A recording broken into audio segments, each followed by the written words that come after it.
E a ordem das coisas é que logo que um estrangeiro poderoso entra em uma província, todos os fracos que lá residem juntem-se a ele, movidos pela inveja que tem aos que os sobrepujam em poder. Tanto que, a respeito desses menos potentes, o estrangeiro não tem trabalho algum para conquistá-los, pois logo se juntam voluntariamente, formando bloco com o estado conquistado. Ao invasor resta apenas evitar que não adquiram demasiada força e demasiada autoridade, e facilmente poderá, com forças próprias e com favor deles, sobrepujar os que têm poder, tornando-se o único árbitro da província. Quem não observar bem esses preceitos perderá logo o que conquistou e, enquanto o conservar, terá inúmeras dificuldades e aborrecimentos. Os romanos, nas províncias que conquistaram, observaram bem esses preceitos. Fundaram colônias, cuidaram dos menos poderosos sem aumentar-lhes o poder, enfraqueceram os mais fortes e não deixaram que os estrangeiros poderosos ganhassem reputação. Quero tomar como exemplo apenas a província da Grécia.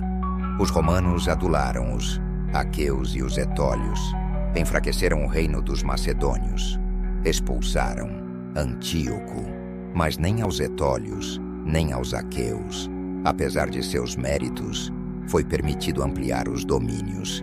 Sequer Filipe pôde persuadi-los a serem amigos dele, sem debilitar-se. Nem o poder de Antíoco bastou para que lhe consentissem manter naquela província algum estado. Porque os romanos fizeram, nesses casos, aquilo que todos os príncipes sábios devem fazer. Não apenas pensar nos escândalos presentes, mas também nos futuros, e servir-se de toda a habilidade para evitá-los. Porque, prevenindo-se a tempo, facilmente se pode remediá-los. Mas caso se espera que o mal se aproxime, o remédio não chega a tempo, porque a doença torna-se incurável. É como nos casos de tísica, dizem os médicos. No princípio do mal, é fácil a cura e difícil o diagnóstico. Mas, com o decorrer do tempo, não sendo conhecida nem medicada, a doença será de fácil reconhecimento, mas de difícil cura. Assim ocorre nos assuntos do Estado, porque prevendo-se a tempo os males que surgem, dádiva apenas dos prudentes, pode-se saná-los rapidamente, mas, quando por falta de previsão, aumentam de modo que todos os conheçam, não há mais remédio.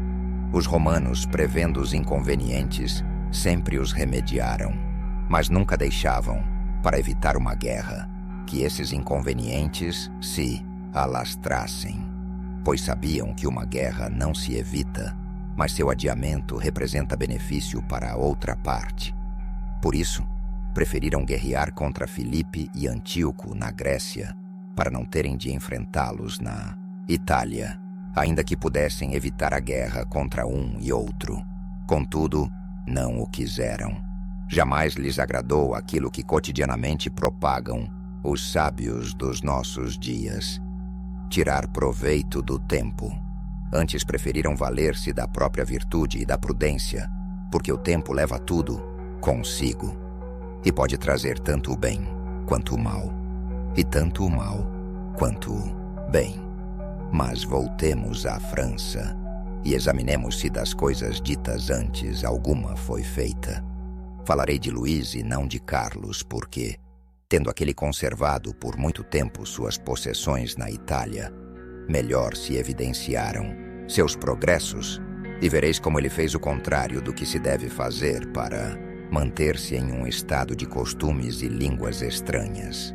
O rei Luís entrou na Itália por meio da ambição dos venezianos, que queriam, com a vinda dele, tomar metade do estado da Lombardia. Não pretendo censurar a atitude do rei, querendo pôr os pés na Itália e não tendo amigos naquela província, tendo sido para ele fechadas todas as portas, devido a uma atitude do rei Carlos Luís foi forçado a valer-se de todas as alianças que pudera engendrar. E se nos outros manejos nenhum erro cometesse, essa empresa bem fadada lhe seria. O rei, então, havendo conquistado a Lombardia, ganhou logo aquela reputação que Carlos havia lhe furtado. Gênova cedeu. Os florentinos tornaram-se amigos dele. O Marquês de Mantua, o Duque de Ferrara, os Bentivoglios, a Senhora de Forli, os senhores de Faenza, de Pesaro, de Rimini, de Camerino e Piombino, os Lucanos, os Pisanos, os Senenses, todos se apresentaram a ele como amigos. Então, os venezianos puderam perceber a temeridade das atitudes que haviam tomado, pois, para conquistarem 2 terras na Lombardia, tornaram aquele rei senhor de 2/3 da Itália. Considerai agora como teria sido fácil ao rei conservar sua reputação na Itália se houvesse observado as regras antes descritas e mantido seguros e defendidos todos aqueles seus amigos, os quais, por serem em grande número débeis e temerem uns à igreja, outros aos venezianos, precisavam manter-se ao lado do rei, que por meio deles poderia facilmente assegurar-se contra todos, por mais fortes que estivessem. Ele, contudo, mal chegara a Milão e fazia o contrário, dando auxílio ao Papa Alexandre para a ocupação da Romanha. Nem percebeu que com essa deliberação se tornava fraco, afastando os amigos e aqueles que se tinham lançado aos seus braços, e tornava a igreja poderosa, acrescentando ao poder espiritual que tanta autoridade confere a ela tão grande força temporal. E cometido o primeiro erro, foi constrangido a prosseguir, até que, para pôr fim à ambição de Alexandre e para evitar que ele se tornasse senhor da Toscana, foi forçado a regressar à Itália. Não lhe bastou ter engrandecido a igreja e afastado os amigos. Por tanto querer o reino de Nápoles, dividiu-o com o rei da Espanha, e onde Luís era antes árbitro da Itália, aí colocou um companheiro para que os ambiciosos e os descontentes daquela província tivessem a quem recorrer, e quando podia deixar no reino um soberano que fosse seu vassalo, ele o retirava para aí colocar um que pudesse expulsá-lo.